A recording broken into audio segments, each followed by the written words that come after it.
اور دلیل انہوں نے یہ دی کہ اللہ کریم نے قرآن مجید میں فرمایا ہے کہ انما یخشی اللہ من عبادہ العلماء،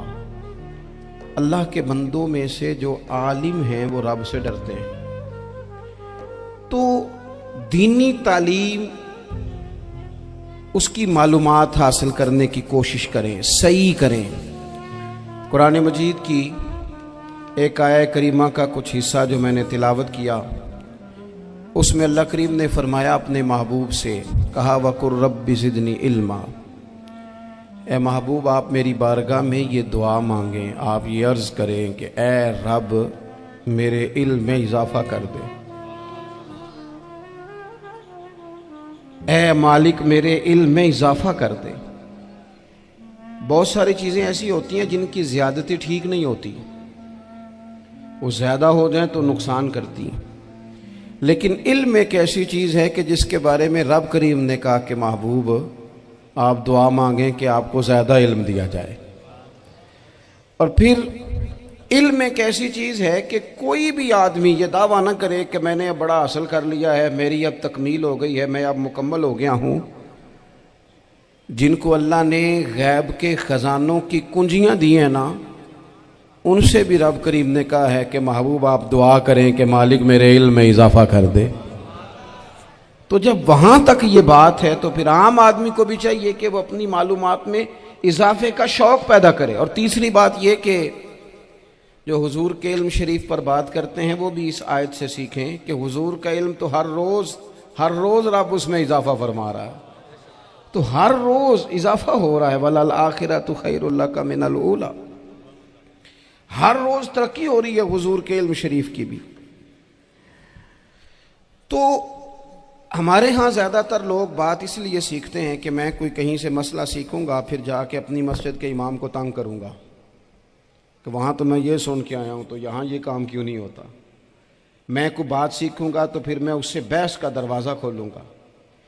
علم کا مطلب ہی اپنے آپ کو سنوارنا ہے۔ معلومات حاصل کرنے کا مطلب یہ کہ آپ کے عمل میں پختگی آئے، آپ کے کردار میں پختگی آئے، آپ نے جو سیکھا ہے آپ اس کے مطابق اپنے آپ کو ڈھالیں۔ مسلم شریف میں موجود ہے، نبی پاک صلی اللہ علیہ وسلم نے دعا مانگی ہے، اے اللہ میں اس علم سے تیری پناہ مانگتا ہوں جو علم تو ہو پر نفع والا نہ ہو۔ جس بندے کے علم نے اسے نفع نہیں دیا، وہ کچھ سیکھ نہیں سکا اس سے، تو اس کا علم کسی کو کیا نفع دے گا۔ جب خود سے اس نے، اور صوفیہ کرام تو فرماتے ہیں کہ جو لوگ بڑی معلومات حاصل کر لیں، بڑی باتیں سیکھ لیں، پنچایت میں کسی کو بولنے نہ دیں، گھر میں کسی کو بولنے نہ دیں، بہت سارے لوگ تو علماء کو بھی مشورہ دیتے ہیں، بڑی باتیں کرے لیکن عمل کے لحاظ سے بندہ زیرو ہو تو اہل دل فرماتے ہیں اس کی صحبت سے بچو۔ اسے بڑا پتہ ہے، بڑی باتیں آتی ہیں، بڑی باتیں کرتا ہے، لیکن گفتگو کی حد تک تو بہت بڑا ہے، عمل کے معاملے میں صفر ہے۔ بہت سارے لوگ مسجد کے حجرے میں میٹنگ ہو رہی ہوتی ہے اور وہ لمبی لمبی دلیلیں اور مشورے دے رہے ہوتے ہیں، نماز کا ٹائم آ جائے تو اٹھ کے چلے جاتے ہیں، کہتے ہیں میں اپنے محلے دی مسیتیں پڑھنی ہیں۔ کئیوں کو کام یاد آ جاتا ہے۔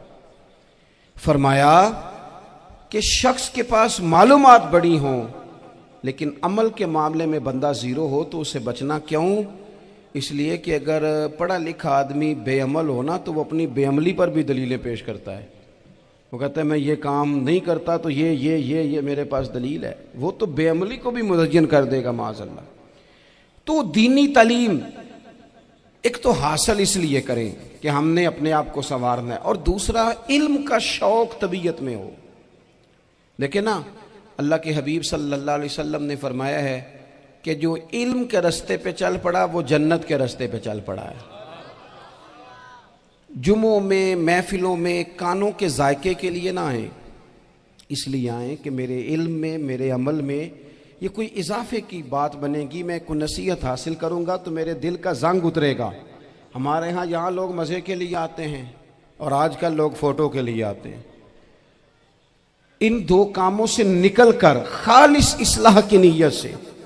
علم کا شوق، ہمارے ہاں تیزی سے ایک حرکت کی گئی، علماء کا وقار خراب کیا گیا اور لوگوں کو دینی علوم سے دور کیا گیا، اور اس میں بعض بیچارے واعظین اور خطباء نے بھی کردار ادا کیا جب جعلی پیر کی تعریفیں کھول کے کی، اور اسے پتہ نہیں کہاں تک یہ اسٹیج ہوتے ہیں نا، ان میں کوئی بندہ اچھا لگے بھی تو اس کے لیے دعا کرنی چاہیے، تعریفیں نہیں کرنی چاہیے۔ تعریفیں اس کا کوئی فائدہ نہیں ہے، اس بندے کو تو دعا کا فائدہ ہے، اگر آپ کو اچھا لگ رہا ہے تو اسے دعا دیں، اس سے زیادہ کچھ نہیں کریں۔ اور ہمارے ہاں جناب وہ نقیب محفل بیچارے کی شامت آ جاتی ہے اگر تعریفیں تھوڑی کرے تو، کہتے ہیں انہوں تو نام ہی نہیں لینا ہوں، وہ بھائی اس کے نام لینے سے آپ کا قد اونچا ہوتا ہے۔ تو علم اور عالم ان دونوں چیزوں سے قوم کو دور کیا گیا، دینی تعلیمات کا فقدان ہے۔ جو میٹرک تک لوگ 60-70 کتابیں پڑھ جاتے ہیں انہیں بھی قرآن پاک ٹھیک سے نہیں پڑھنا آتا، دور کیا گیا۔ آپ مجھے بتائیے، چلیں ایک مسجد ہی آپ دیکھ لیں، اس مسجد کے اندر اگر ایک طرف ایک عالم دین مشکات شریف کھول کے بیٹھے ہوں، حدیث پاک کا درس ہو رہا ہے، یا بہار شریعت کھول کے بیٹھے ہیں، فقہی مسائل بیان کیے، اور اسی مسجد میں ایک بابا جی جبہ پہن کے تگڑا سا بڑی سی پگڑی باندھ کے اور 500 دانے والی تسبیح لے کے بیٹھے ہیں، اب ایک بندہ اندر آتا ہے تو وہ کدھر جائے گا، عالم کی طرف کہ بابا جی کی طرف؟ وہ کیوں جا رہا ہے بھلا بابا جی کی طرف؟ وہ اس لیے کہ ہم نے اسے یہ بتایا ہی نہیں کہ جس طرح سبحان اللہ سبحان اللہ سبحان اللہ پڑھنا عبادت ہے نا، اسی طرح دارابا پڑھنا بھی عبادت ہے۔ اسے ہم نے بتایا نہیں کہ جب تک علم کے رستے میں رہنا بھی عبادت ہے، جب تک اسے یہ سمجھ نہیں نہ آئے گی کہ جس طرح وظائف کی کتاب پڑھنا عبادت ہے اسی طرح مشکات شریف پڑھنا بھی عبادت ہے، حدیث بخاری کا درس لینا بھی عبادت ہے، مسلم شریف کی احادیث پر اپنے اساتذہ سے بیٹھ کر دروس پانا بھی عبادت۔ جب تک یہ پورا مزاج دیکھیں نا، نبی پاک صلی اللہ علیہ وسلم نے فرمایا رات کی ایک گھڑی بھر دین سیکھ لینا ساری رات نفل پڑھنے سے بہتر ہے۔ اب ہمیں سمجھنا چاہیے کہ کتاب پڑھ کے بھی بندہ رب رسول تک پہنچ سکتا ہے، کتاب و سنت رستہ آسان کرتے ہیں، لیکن ہمارے ہاں کیا مزاج دیا گیا ہے، بابا جی کے پاس چلو، ضرور جائیں بابا جی اگر نیک ہیں تو منع کوئی نہیں کر رہا، لیکن جو سوچ ہمیں حضور نے دی ہے ہم نے اسی سوچ کے مطابق اپنے معاملات کو ترتیب دینا ہے نا۔ اب ایک بات میں نے آپ سے پوچھی اور آپ نے کہا قوم ساری بابا جی کی طرف جائے گی، حدیث پاک کس طرح ہے؟ اللہ کے محبوب مسجد شریف میں تشریف لائے، دونوں جانب لوگوں کے حلقے بنے ہوئے ہیں، لوگ بیٹھے ہوئے ہیں، ایک حلقے میں لوگ اللہ کی یاد کر رہے ہیں، ذکر ہو رہا ہے، ایک حلقے میں بیٹھ کے ایک عالم کتاب و سنت کا درس دے رہے ہیں، ایک صحابی اور باقی سن رہے ہیں۔ خاص توجہ کریں نوجوان میری بات پر،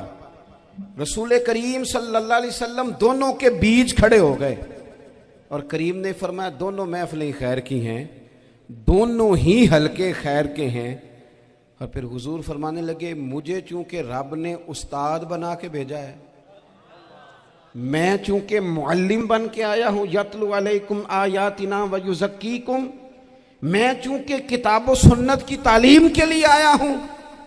یہ لفظ کہتے کہتے حضور اس جماعت میں بیٹھ گئے جو دین پڑھ اور پڑھا رہی تھی، حضور وہاں بیٹھے جہاں بات دین کی ہو رہی، جہاں لوگوں کو اللہ رسول کی بات بتائی جا رہی۔ تو جمعے میں وقت پہ آئیں، اپنی دینی معلومات مضبوط کریں اور اپنے لیے مضبوط کریں۔ میں آپ کو بڑے درد سے یہ بات عرض کرتا ہوں، اگر دن میں 100 لوگ مسئلہ پوچھتے ہیں نا شریعت کا، تو ان میں 95 لوگ وہ ہوتے ہیں جو طلاق کا مسئلہ پوچھتے ہیں۔ والد صاحب نے، بیٹی کے والد صاحب نے 2 مہینے پہلے آرڈر دیا ہوتا ہے فرنیچر کا، بیٹے کی شادی ہو تو مہینہ پہلے شیروانی والے کو بھی کہنا پڑتا ہے، گاڑیاں بک کرانی پڑتی ہیں، میرج ہال بک، یہ سارے لوازمات ہم کرتے ہیں، سارا کچھ کیا، گاڑی سے گھر بسنا ہے، میرج ہال سے بسنا ہے، فرنیچر سے بسنا ہے، ہم نے سارا کچھ ان کو بتایا، لیکن کاش 2 گھنٹے بچی کسی معلمہ کے پاس جاتی، بچہ کسی استاد کے پاس جاتا، نکاح طلاق کے مسئلے بھی سیکھتے۔ میں دعوے سے کہتا ہوں اگر ہمیں پتہ چل جائے کہ 3 طلاقیں اکٹھی نہیں دینی چاہیے، کیونکہ دے دیں تو ہو جاتی ہیں، اگر ہمیں سمجھ آ جائے کہ نہیں دینی چاہیے، یہ مسئلہ بیان ہو، اور یہ والے مسئلے ہم محفلوں میں بھی نہیں بیان کر سکتے،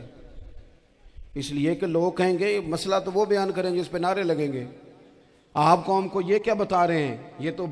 چھوٹا عالم بتاتا ہے معاذ اللہ اس طرح کی باتیں، تو بڑی بڑی کوئی نقطے کی بات بتائیں۔ وہ اس طرح ہمارے ہاں وہ 1 گھنٹہ پہلے نہیں کہتے تگڑے ہو جو میں جملہ دینے لگا،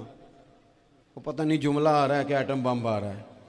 تیار ہو جاؤ، جو میرا جملہ ضائع نہ کرنا، ادھر بھاگ کے چلا گیا ادھر بھاگ کے آ جاؤ، اللہ جانے وہ جس طرح کبھی لگتا ہے نا پٹاری سے اللہ جانے کیا نکلے گا، میں جملہ دینے لگا ہوں۔ تو میں کہتا ہوں تو آرام سے بیٹھ کے بھی جملہ دے دے، تیرے جملے سے کیا نکلے گا؟ اور تو جملہ نہ دے، ہمیں کوئی آیت دے، تو جملہ چھوڑ ہمیں کوئی حدیث پاک سنا۔ یعنی ہر نقیب، ہر خطیب، ہر نعت خواہ اٹھ کے کہتا ہے سارا قرآن ہی حضور کی تعریف ہے۔ اور بھئی اگر سارا قرآن حضور کی تعریف ہے تو چند آیتیں پڑھ دے پھر تو بھی، تو نے پڑھی تو ایک بھی نہیں اور تو کہتا جا رہا ہے سارا قرآن ہی حضور کی تعریف ہے۔ یہ والی تعریف بھی تو سنانا قوم کو، جو یہ بچے ان کے استاد انہیں سکھا رہے ہیں اور یہ سیکھ رہے ہیں، اس طرح بھی تو سفر کریں۔